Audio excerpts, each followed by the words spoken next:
খেয়া কবিগুরু রবীন্দ্রনাথ ঠাকুর।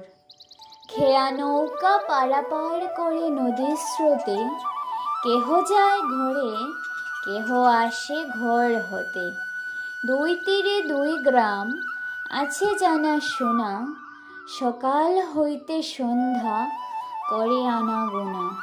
পৃথিবীতে কত দ্বন্দ্ব, কত সর্বনাশ, নূতন নূতন কত গড়ে ইতিহাস।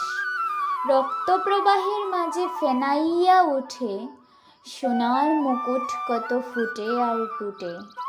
সভ্যতার নব নব কত তৃষ্ণা ক্ষুধা, উঠে কত হলাহল, উঠে কত সুধা। শুধু হেতা দুই তীরে, কেবা জানে নাম, দোয়া পানে চেয়ে আছে দুইখানি গ্রাম। এই খেয়া চিরদিন চলে নদীর স্রোতে, কেহ যায় ঘরে, কেহ আসে ঘর হতে।